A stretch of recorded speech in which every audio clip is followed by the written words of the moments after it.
What's going on, vinyl community? Welcome to another video with the Record Spinner. In today's video, I'm going to be doing a vinyl haul showcasing all of the records that I acquired within the months of July and August of this year, 2025.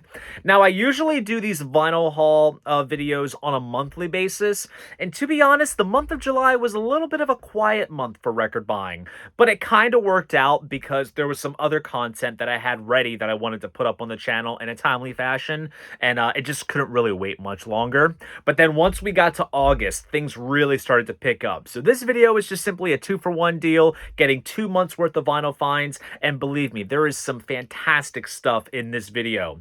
We have assorted pressings from the original Kiss Spaceman Ace Frehley, a really cool Japanese Strokes pressing, some recent additions to the Analog Productions Atlantic 75 series, the newest EP from Mr. Kurt Vile, and of course, the late great Prince of Darkness, Mr. Ozzy Osbourne. Now that right there, all that I just said, as well as what's included in the title of this video, that's just scratching the surface of what this video entails. So without further ado, sit back, relax, and enjoy the latest finds. Okay, so I'm going to be kicking this haul off with some stuff that I picked up over at Wall to Wall Sound and Video, a local store in my neck of the woods. I've mentioned them plenty of times before. I actually filmed the video there back when they first opened, which was really cool. And I don't know about you guys and your mom and pop record stores, but I've noticed from time to time, some independently owned record stores will sell exclusives of pressings that are only made available at big box retailers, such as Target and Walmart. Now, how these shops obtain them is beyond my knowledge, and I feel like it's a little bit of a taboo thing because depending on the store, they'll keep the little hype stickers intact that have like the store logos, or they'll cleverly cover it with a sticker or just kind of tear it off just for the sake of not showing it. Needless to say, this first record I'm going to show is indeed a Walmart exclusive, and it's one that I've been on the hunt for I would say almost 2 years roughly, so the fact that it was still out in the wild is pretty shocking. But it's kind of funny how I came across this, because the day before I went to Wall, I was at Walmart with my girlfriend Abby, and as always, I checked the record section to see if anything notable came in, and I was looking for this particular record, and it wasn't there. But then Wall to Wall, every day, they always post, like, you know, new arrival flip-through videos of new and used stuff. Sure enough, this was in the new video, and I was like, we got to take a ride. And sure enough, it was still there.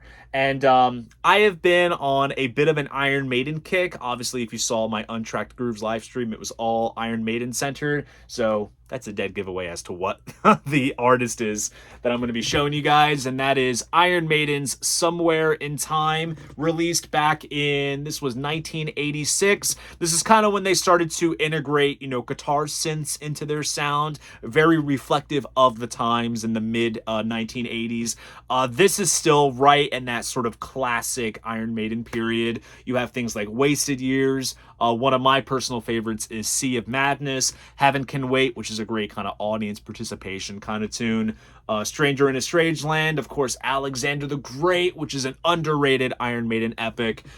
This is just a fantastic record. Absolutely love the sort of futuristic sci-fi cyborg Eddie on the cover, and there's all kinds of fun little Easter eggs that you can point out with the various, you know, billboards and marquees and signs and such. It's a very fun album. Now, this Walmart exclusive, I'll show you what makes it an exclusive.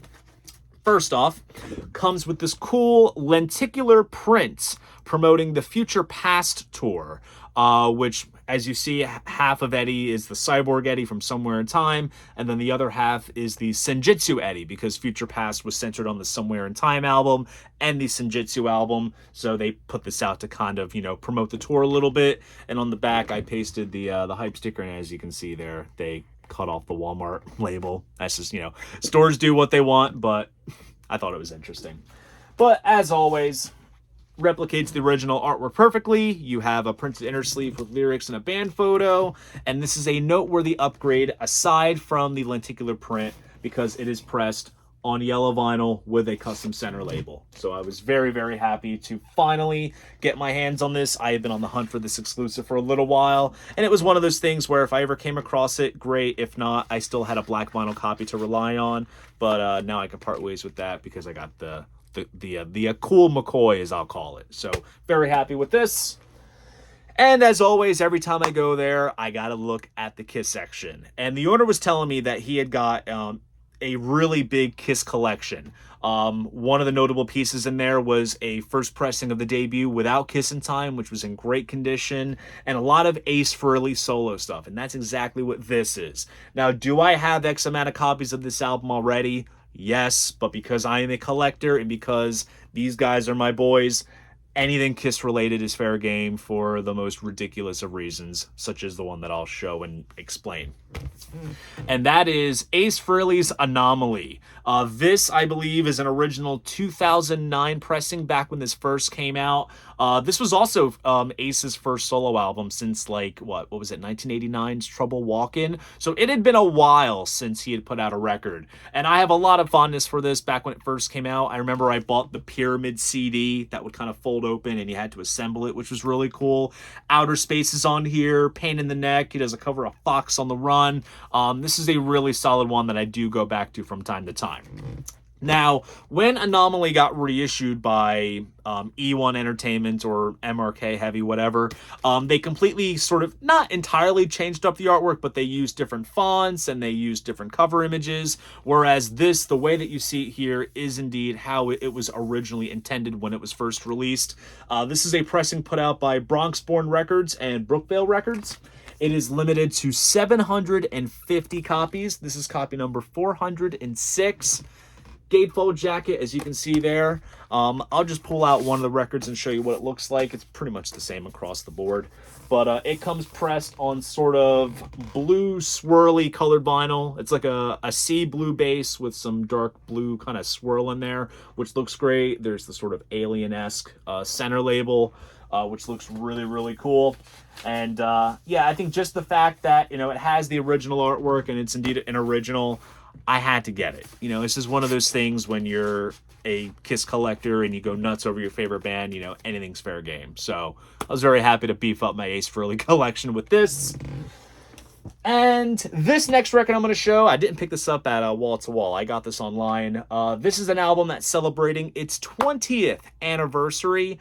And they did a cool colored vinyl pressing that I'll show you. And again, another nice upgrade to the black vinyl copy that I had previously. And that is The White Stripes' Get Behind Me, Satan. So this was their 5th album, which came out in 2005. Indeed, their most experimental record. They kind of dialed back the blues rock sound that they had established previously, and they kind of went in for a more, I guess, I don't want to say rootsy, but a more natural sound. More pianos, acoustic guitars, there's some marimba. It's indeed their most experimental record, one that I think was in the bottom of my White Stripes ranking, but it's still a great record. Blue Orchid's on here, My Doorbell, The Denial Twist, Forever for Her is Over for Me.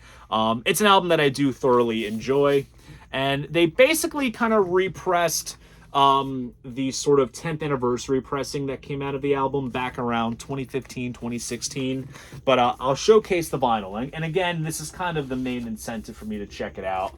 It is pressed on, at least the first LP is, on translucent red vinyl with black smoke, which is really cool. And then the second LP, get it out of the tip-on jackets, is pressed on clear vinyl with black and red smoke, which is indeed something different because I believe the only other colored vinyl pressing out there of this album is the Record Store Day version that comes on red and white. And as you can see, there's a little bit of like a spot varnish finish to some of the elements on the artwork. So it's a noteworthy upgrade. Colored vinyl, White Stripes. I love Jack White. I love Third Man. So had to get it. Not gonna lie, the mailman has been rather righteous these past couple of days in terms of dropping off some fantastic vinyl finds.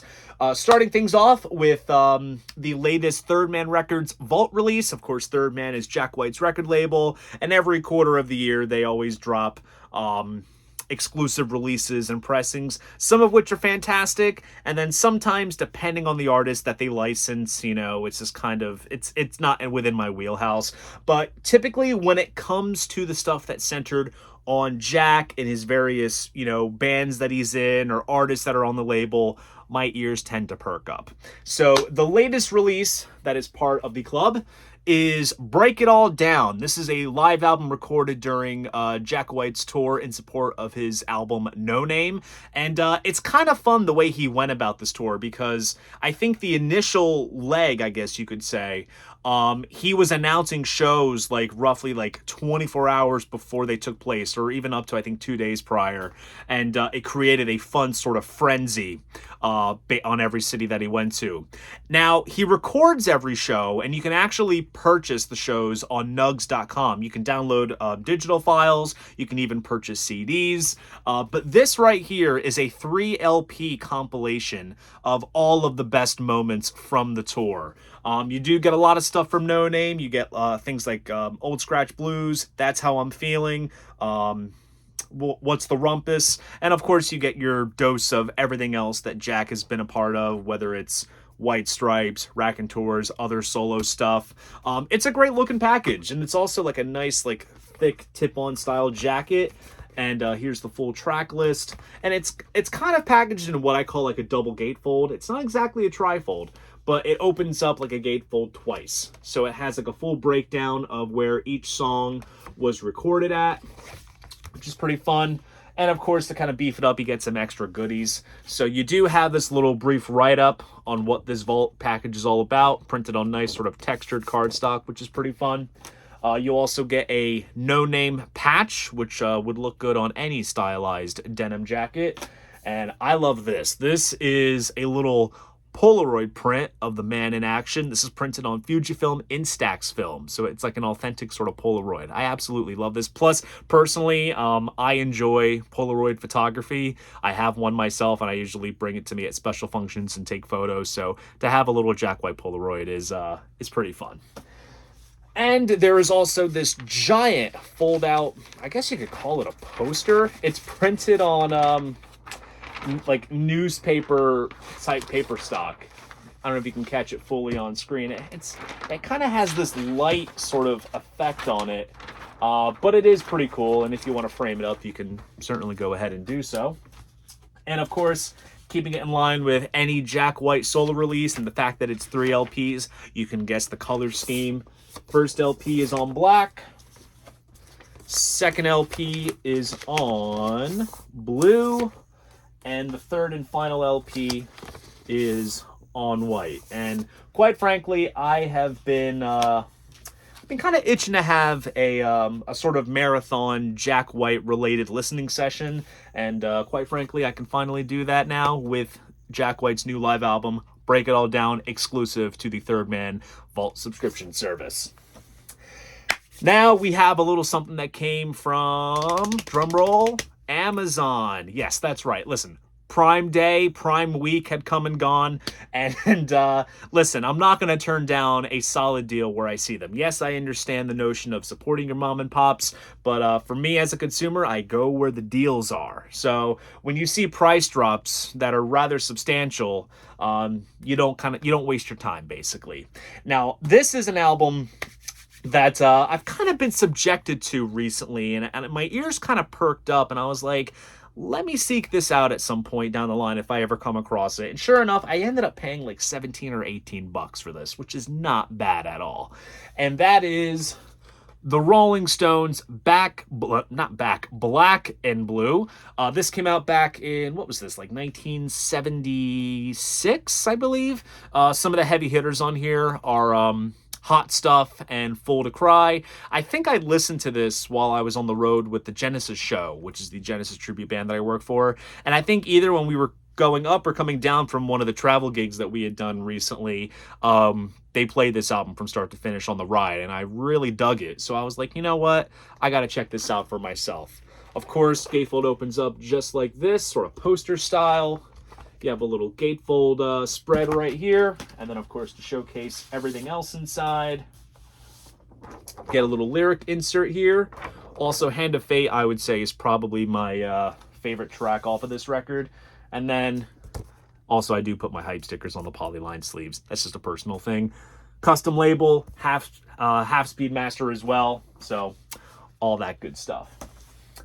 And here is a little something that I got courtesy of Rhino Records. Thank you guys so much for sending me this new release that you guys just put out. Obviously, I'll showcase it for you guys, but also keep an eye out on trackingangle.com because I'm going to do a big in-depth review on this Jethro Tull compilation. And that is Still Living in the Past, the Steven Wilson remixes. So basically, this is a remixed version of the Living in the Past compilation by Jethro Tull, which came out back in 1972. Not exactly designed to be a best of type release, but sort of like an odds and sods kind of thing. So you have things like singles, A-sides, B-sides, you have a couple of live tracks, some unreleased tunes that didn't make it on the records. It's kind of like a good summation of what they were doing from the beginning up until around the time of Aqualung. And I think the timing was prime because Aqualung was like a major success and they were starting to break through. And this album kind of enabled fans to kind of play catch up a little bit. Now, obviously, it is stylized as Still Living in the Past. And this is kind of like a sort of cut and paste kind of job where they took a lot of the remixes Steven Wilson had done for all of the Jethro Tull albums in the past. He also had freshly remixed some material as well. He even did some remasters of things that they don't have the multi-tracks for, and it's assembled to be this release, which is pretty fun. I do have this in my collection already, the original mix, like the original version of this compilation, but this will be a fun little addition to have to hear the remixes. Now the gatefold opens up, you have this massive photo collage, and I believe all of these photos are taken from the original booklet that came with the original album, because in place we have this new booklet which has basically a sort of in-depth history on the band, and it kind of mentions all the songs that are included in this collection to kind of weave it all together, which is pretty great. And then you have single discographies, track lists, single sleeves, a completely like annotated sort of discography. And then Ian Anderson does his track by track. There's various press clippings of the time. Very, very in-depth. I always love these books that come with the vinyl pressings or the super deluxe CD, DVD configurations. They're always fun. And you get some unseen photographs as well. It's a knockout job. And then as for the vinyl, printed inner sleeves of the original master tapes, which is good fun. It's interesting that they included these since it's a remix, but you know, for historical purposes, it's fun. And comes on the green chrysalis label, mastered at half speed by Barry Grint, I want to say, at Alchemy Mastering. So I am really stoked to give this a listen. And once again, thank you so much to Rhino for sending this my way. And as always, keep your eyes out for the review on trackingangle.com.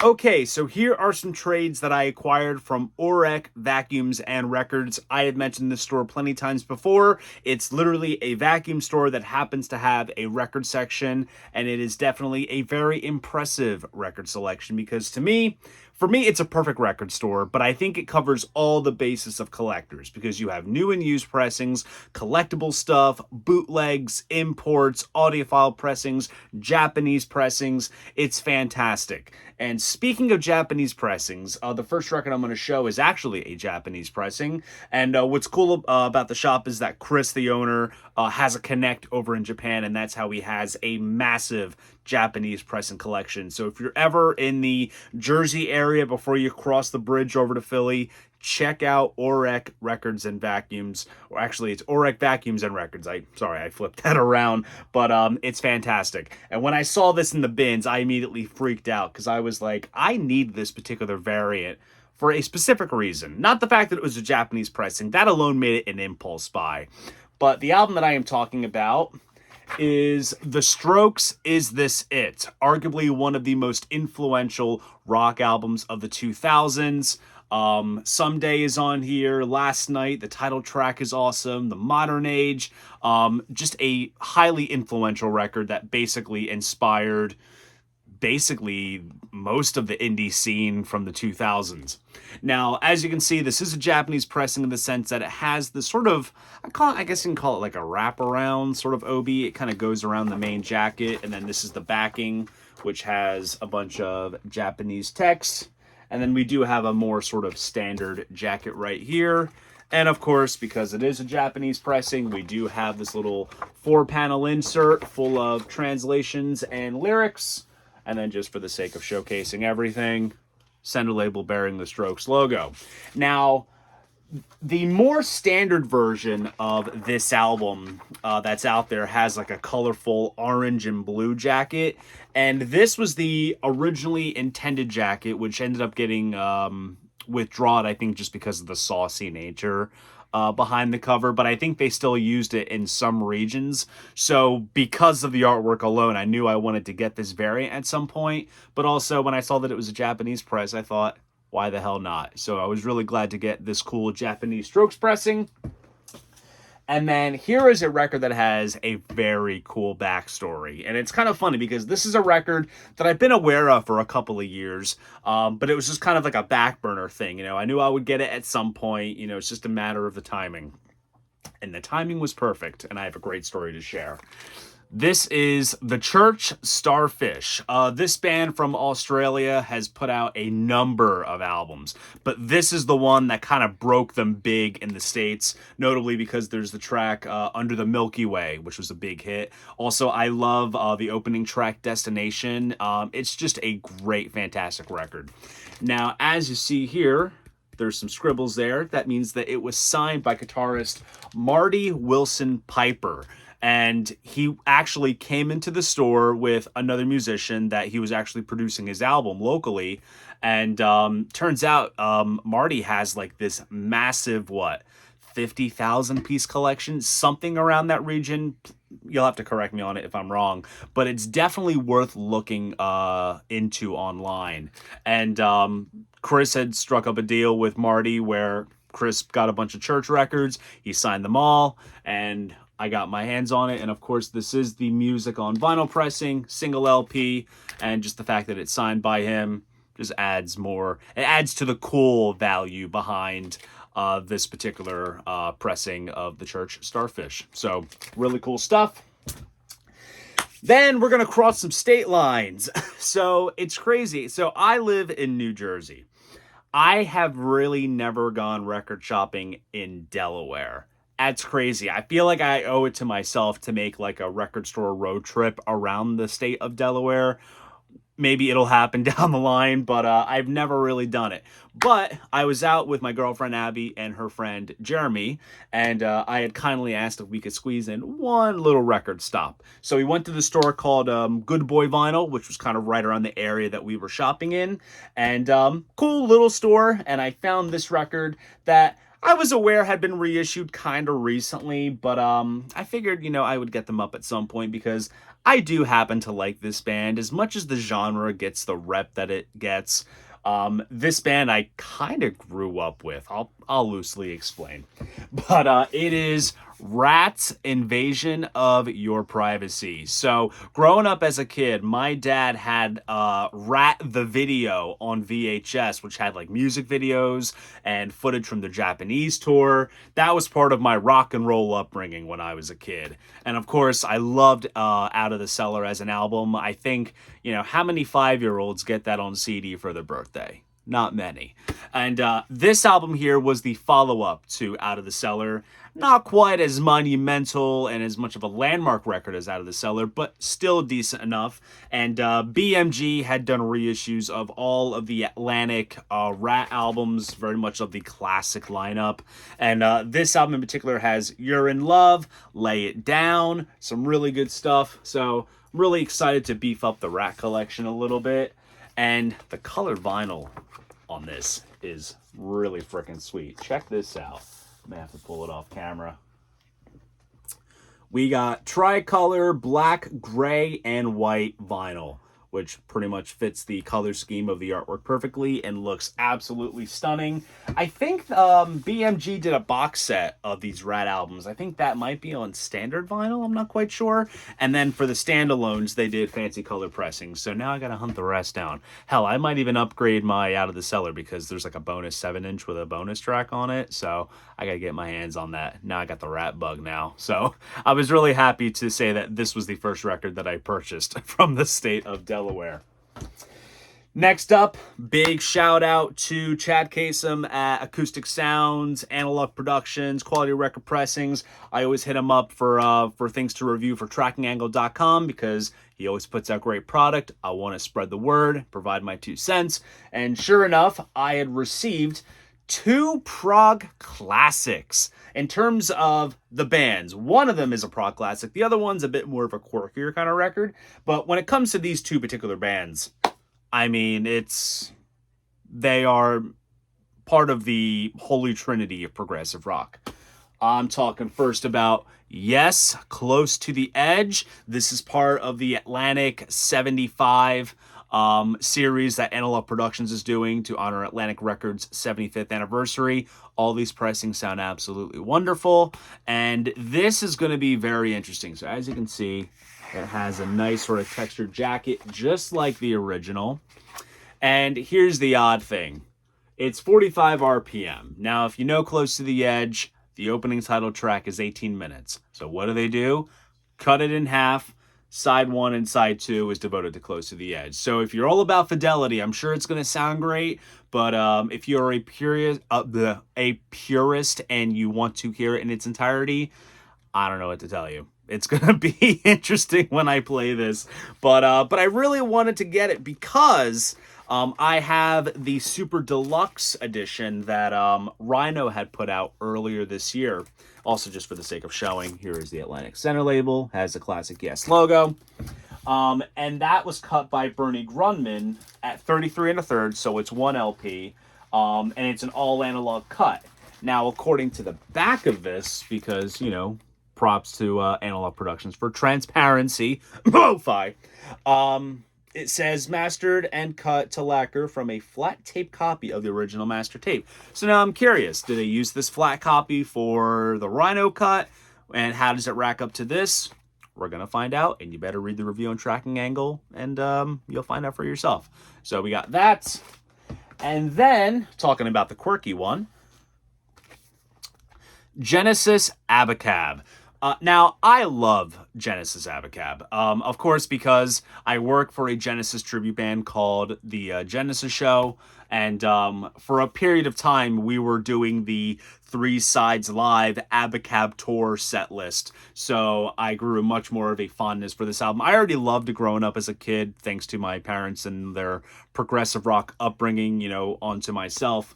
But this is when they kind of started to embrace the sort of new wave sounds of the early 1980s. Obviously, the title track on here is great. No Reply at All has the Earth, Wind, and Fire horns. Me and Sarah Jane's a fun one. Dodo Lurker is kind of proggy-ish territory. Who Done It is like their punk song. People say it's the worst thing they ever did. Phil Collins says that it was fantastic. I'm really stoked for this particular pressing. Classic 80s Genesis. Love it. Nice gatefold. They kind of formatted the printed inner sleeve into a gatefold. And then, of course, if you know Abacab, there was all the different color schemes of the jacket. So we kind of have this this red, dark blue, gray, and yellow thing. But yeah, on the label, we have yellow, blue, pink, and gray. So I don't know if that's how it originally came with this color scheme, or they stayed relative to each pressing. Not quite sure. Also, that's a reissue thing that has not been done. They have yet to reissue Abacab with all 4 of the jackets. Would I be nutty enough to buy them? We'll find out. Not quite sure. But anyways, thank you very much to Acoustic Sounds, Analog Productions for sending these my way to review. Now we have a great story here. So recently, I went to the Philadelphia Record Exchange because a certain Kurt Vile was doing a record signing there. Now, keep in mind, the day that the signing was going on, that was the same day I found out that Ozzy Osbourne had passed away. So I was driving to Philly, so hyped to meet Kurt, park my car, look at my phone, and I just went totally, like, elated to deflated. So I ended up going to the L Bar, which was right where I parked. I had a beer for Oz, walked over to the Record Exchange, joined a little queue of people that were there to meet Kurt, and it was an absolutely fantastic time. And I'll insert a photo somewhere of me with Kurt. And the reason why he was appearing there, mainly because he's opening for the Pixies on their US tour this summer. But he had just released a new EP, and that is called Classic Love. Now, this is a joint effort with a guy by the name of Luke Roberts. Luke Roberts actually wrote the song Classic Love, and Kurt loved it so much that he wanted to do something with it.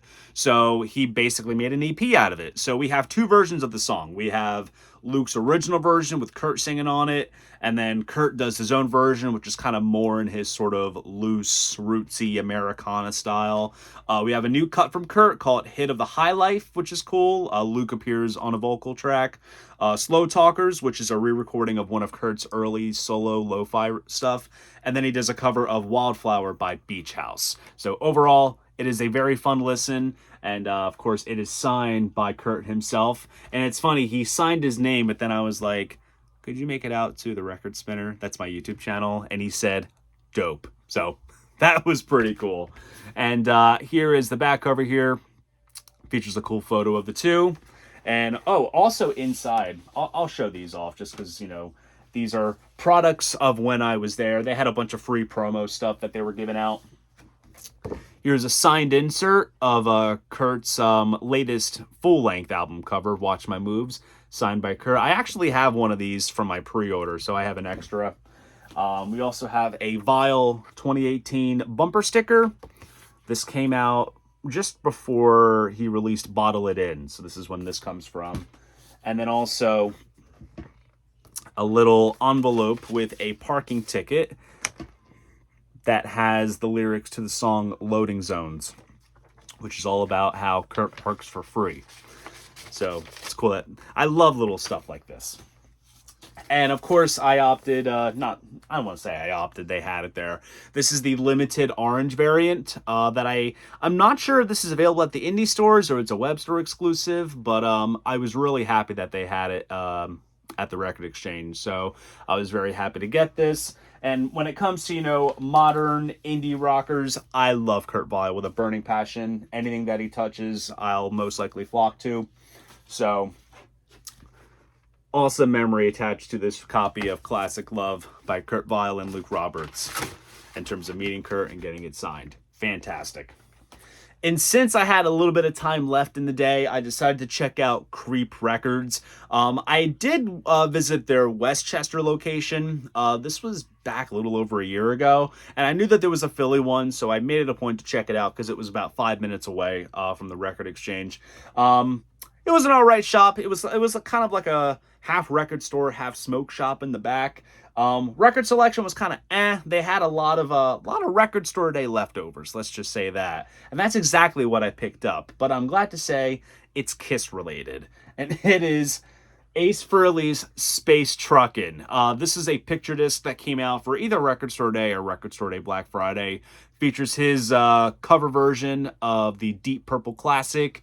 And what's cool about it is that it includes a lot of other space-themed tracks from previous releases. So there's Space Invader from the album of the same name, Mission to Mars from the Spaceman album. There's also a radio edit of Space Truckin', which is interesting. And then the return of Space Bear from Anomaly. So they all kept it space-themed, very fittingly so because it is Ace. So here's the back cover with some stills from the animated music video, which is good fun. And then here is the picture disc itself, which uses more stills from the video. So overall, really cool. I was aware that this had come out, and I completely missed the boat on it when it first came out. And, you know, it's, you know, usually with Record Store Day stuff, if you're lucky with a store that just doesn't sell off everything, you might find stuff later on. But I had yet to see this out anywhere, so I was very happy to add it to the ever-growing Ace collection. Okay, so here is a new studio release from a band that shares the same name as the vocalist that was in the band and would go on to lead a very successful solo career. And with the exception of some one-off performances and some tracks that appeared on various solo albums over recent years, this band has not done an album together in over 50 years, and it is about time that these guys got back together and did a full length, although I think they are rectifying some matters given what their last album was. And I am talking, of course, about The Revenge of Alice Cooper. Now, of course, everyone knows Alice Cooper, the legend, the king of shock rock, Welcome to My Nightmare and such. But before he would go on to become a successful solo act, Alice Cooper was indeed a group, which featured Michael Bruce, Dennis Dunaway, Neil Smith, and Glenn Buxton. And Glenn had passed away sometime around the 90s. And the remaining guys have done various, like I said, one-up performances here and there.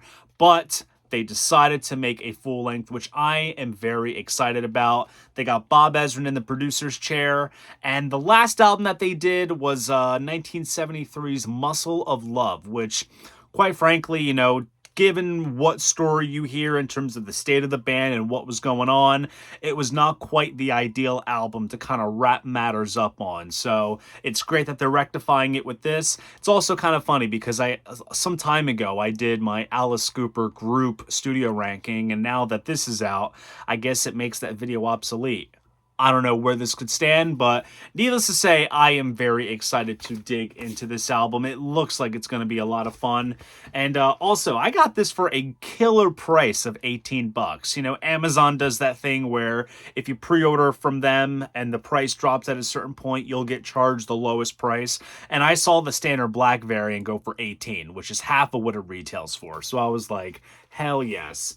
And they got another guitarist to basically assume the role of Glenn Buxton, but I think I read somewhere they took some solos of his and they kind of applied them elsewhere on this album. So it's cool that he is getting represented, but this looks like it's going to be a very fun listen. So we have some cool printed inner sleeves with each of the band members, as well as all of the lyrics. And yeah, like I said, for $18, not a bad deal whatsoever. So I'm really glad that I got my hands on The Revenge of Alice Cooper. Now moving on to a Target clearance deal. So I was out shopping with the girlfriend, and it's so funny because the last time that her and I went on a major record shopping venture, I ended up buying a Bon Jovi album, 7800 Fahrenheit, and somehow this band just happens to be the next record that I bought with her on one of our shopping ventures. But here's the deal. This was on the clearance end cap near the vinyl section. And I was eyeing this a couple of like months back. And I was like, maybe, you know, if it's still there, whatever. But $12 clearance, which is basically half of what it was retailing for. See, there's a funny trend with half retail between Alice Cooper and this thing. But anyways, this is Bon Jovi's Greatest Hits. Nothing real fancy, just a single LP sort of highlights release of some of the heavy hitters. So you get, you know, Living on a Prayer, you Give Love a Bad Name, Bad Medicine, Wanted Dead or Alive, It's My Life, Runaway. You get the heavy hitters on one LP. Now, notice what Target's doing with their exclusives. Instead of doing hype stickers, they do Obi strips, which is kind of different. Maybe they're trying to target the collectors by including these little things. I think it's a little bit of a cool touch, but I'm not complaining. And just to showcase the vinyl, as it stated on the Obi, this comes pressed on Tiger's Eye vinyl. So it's kind of like orange translucent with black smoke. I have some other pressings that look very similar to this that are also described as Tiger's Eye vinyl. So if this is something that is that caught your eye, you definitely owe it to yourself to go to your local Target, double check the clearance section, and see if you can cop Bon Jovi's Greatest Hits for a mere $12. Okay, so these next couple of records, most of them I should say, come from the Vacuum Shop that I've referenced many times. And it's kind of funny, I was looking at these records and I thought to myself, this could be the equivalent of a prog metal sandwich, because the first and last record that I'm going to show are the prog albums. You know, think of those as your bread slices, and then everything else in the middle, you know, your meats, your cheeses, your spreads, your vegetation, those are all the metal albums. I hope that that analogy makes some sense. But anyways, the first one up I'm going to show you is the newest live album / concert film soundtrack of an artist that once led a group called Pink Floyd, and that is Roger Waters' This Is Not a Drill, live from Prague. So over the past like 10 plus years, Roger has been putting out some concert films to correlate with the tours that he has undertaken, starting off with his adaptation of The Wall, which was fantastic. And then there was the Us and Them tour, which was in support of his then new studio album, Is This the Life We Really Want? And I have a bit of a soft spot for that because I did see that tour twice. And then there is this tour, which from what I've read, this is his last solo tour. And I'm kind of kicking myself for not checking it out when it came to Philly back in, gosh, what was it, 2021, 2022, somewhere around that time frame. But I would say this is a very impressive show because Roger did this in the round. So it's like this four-winged stage with this giant, like, multi-sided video screen that comes up, and it's a very impressive show. And days before the this vinyl pressing came out, my girlfriend and I actually went to a local theater and checked out a screening of the film, and it was really, really awesome. And I do have to say too, I think this is also his most kind of politically driven show. I mean, Roger always ties in his politics within the context of, you know, the old Pink Floyd repertoire, his solo stuff, but this is kind of where he like really drives it home, you know, this idea of, you know, empathy for the human race and equality for all. Sentiments I agree with, but I know that Roger's politics can be a little judgmental to some, but I don't dive too deep into it because I want to enjoy the music. But this is a 4 LP set, and of course you do get a lot of Floyd with this. You have a cool reinvention of Comfortably Numb, of course Happiest Days of Our Lives, Another Brick in the Wall, some solo stuff that he does, which is really good. The Powers That Be, Bravery of Being Out of Range. There's a new song that he does called The Bar. He also does Have a Cigar from Wish You Were Here, Sheep from Animals. There's also some newer solo stuff such as Deja Vu and Is This the Life We Really Want? Then he does basically side 2 of Dark Side of the Moon, obviously as you can tell with the prism and the colors of the rainbow on the front, Two Suns in the Sunset off of Final Cut. So it's Roger Waters doing what Roger Waters does. So it's really, really solid. Now here's the thing, look, I own this out of necessity because I love Pink Floyd. They're my second favorite band next to Kiss. But why is this a 4 LP set and a single pocket jacket? What the hell is up with that? It does come with a cool little book, which opens up. And there, you can kind of get a sense of the production. Really, really cool. Some great live pictures. And each record comes in these sort of matte printed inner sleeves, and I was reading up reviews of this on Discogs. A lot of people were complaining about, you know, dirt and dust being stuck into the records, and it's tough because you really have to kind of give it some weight to kind of pull it out. And then there's the custom center label there that's kind of repeated across the board. So I don't know, I think this would have been a great, I don't know, quadruple gatefold style jacket. Maybe it would have cost more. I mean, this also was not, you know, not exactly the cheapest, but nonetheless, like I said, I'm kind of owning it out of necessity. So got some new Roger Waters. And then here is a major gap filler / completing piece of my System of a Down collection. Now we're going to get into the metal stuff.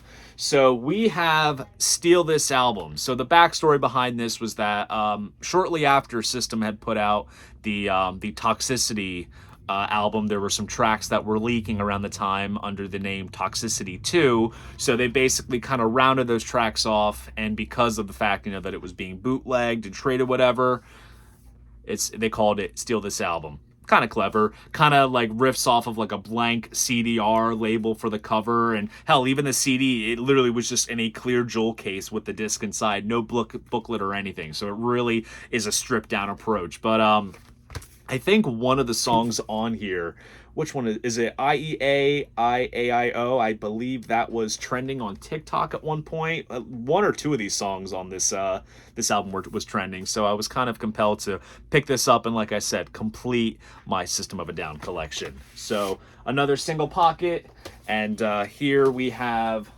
printed inner sleeves. Now, what's great is each member of the group had actually designed, I don't know if these were like custom CD labels that came out at the time when the album first got released back in the 2000s, but each guy designed one, and I think they appeared on X amount of copies, which is pretty cool.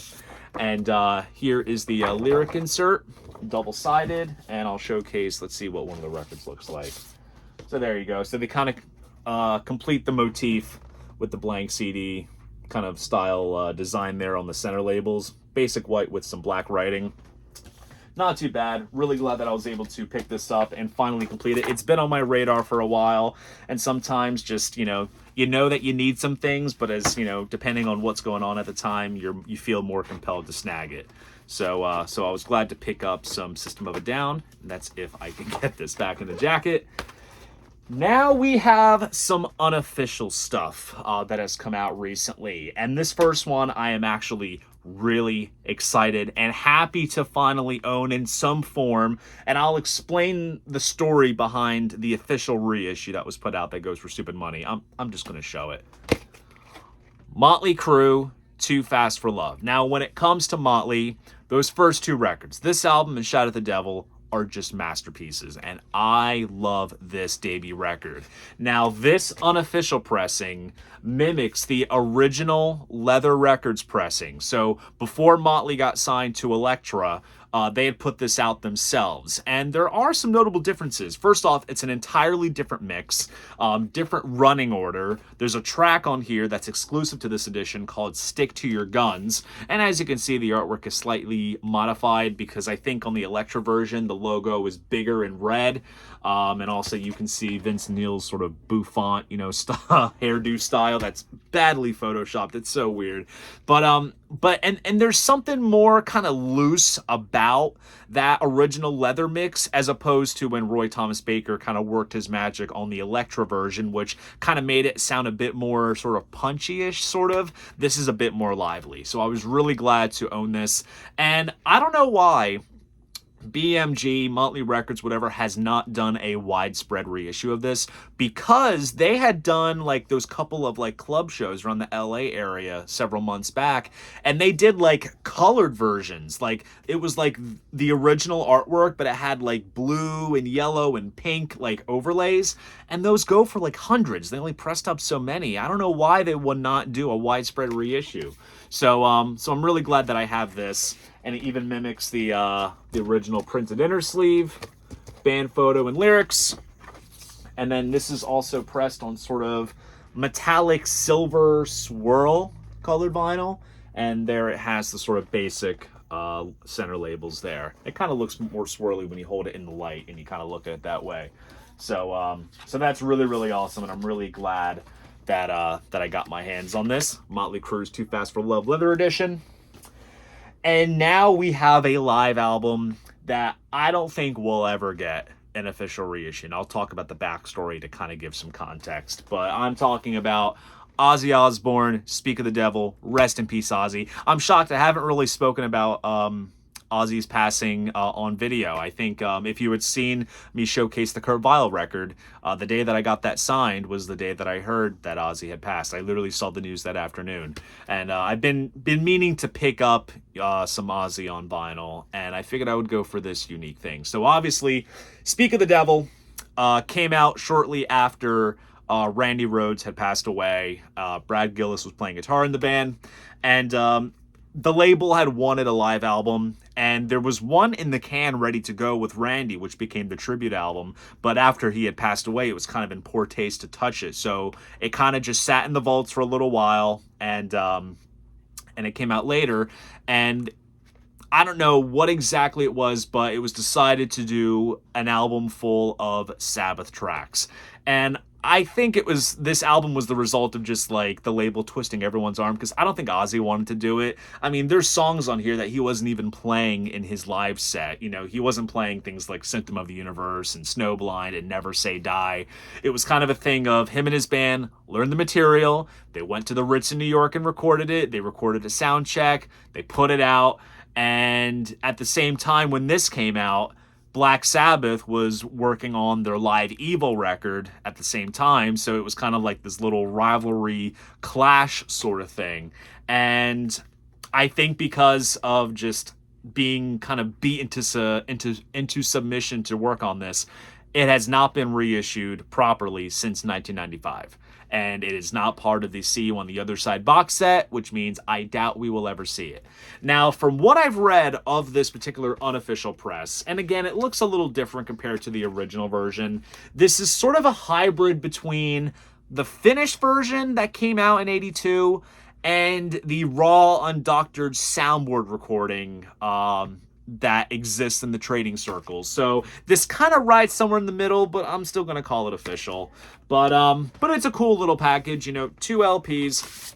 I'll showcase one of the records. It's pressed on red vinyl, and it has some interesting center labels here as well.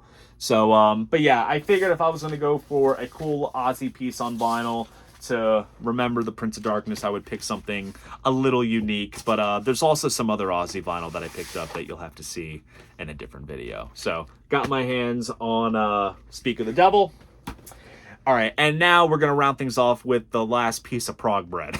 So this I got for $10. Brand new, sealed, the whole 9 yards.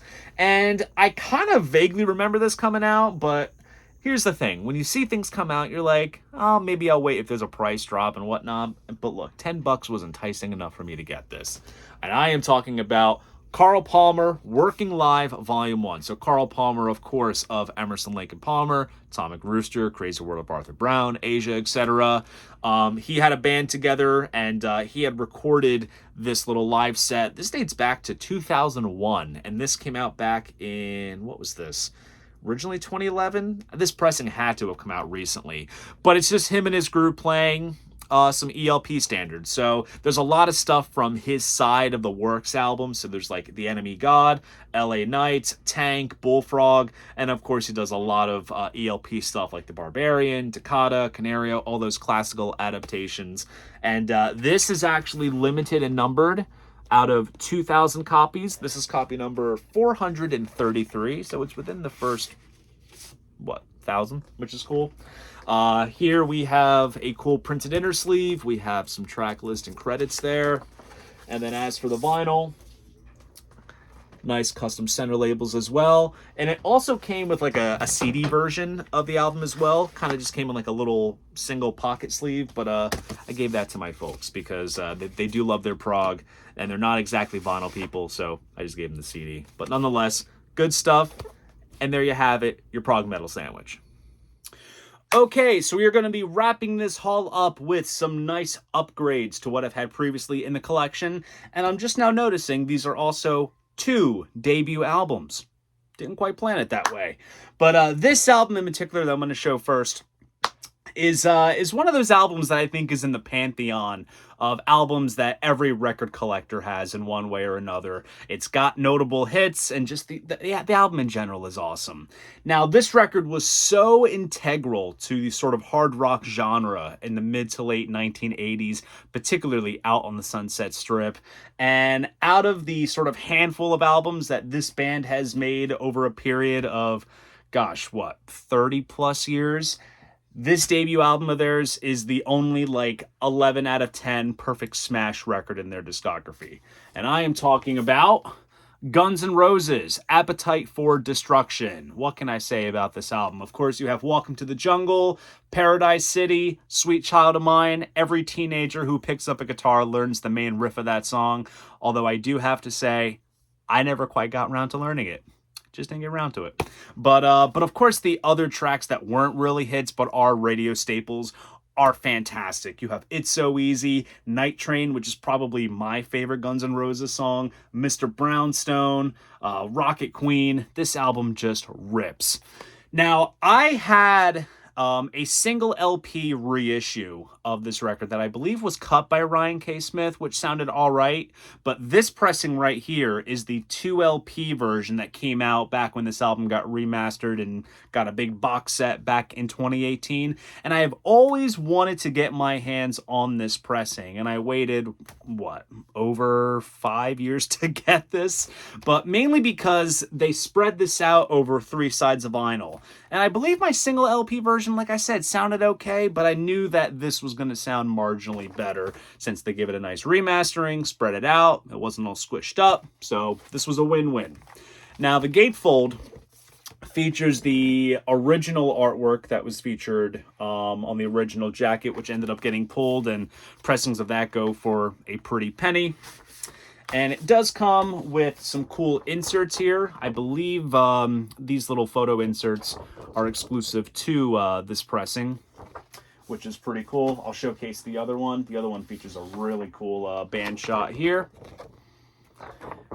Now, even though this is a 2 LP set, it's 3 sides. So you have side G, side N, and side R. Very fittingly. So you're probably wondering, what is on the 4th side? Well, you have yourself a Guns N' Roses hologram, and you can't really see it too well on camera, but it's basically the Guns N' Roses logo. If you shine a light on your turntable and let it spin, it kind of floats up. This was sort of part of the sort of trend of like the mid-2010s when everyone was putting floating holograms in records. You had Jack White's Lazaretto, you had the Star Wars Force Awakens soundtrack, and then you had this pressing, so that was part of a little fad. I'm sure there may have been others at the time, but that was sort of the thing when the vinyl revival was really picking up at that time, and that was kind of one of the selling points of some pressings, was having those holograms. But needless to say, I am really glad that I picked up this notable upgrade copy of Guns N' Roses Appetite for Destruction.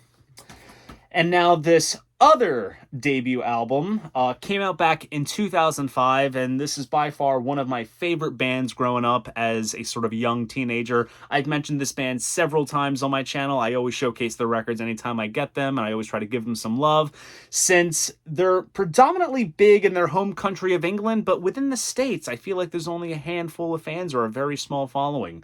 I managed to see them back with my best friend Donovan back in 2012, I want to say. We were in high school, and it was an absolutely kick-ass time.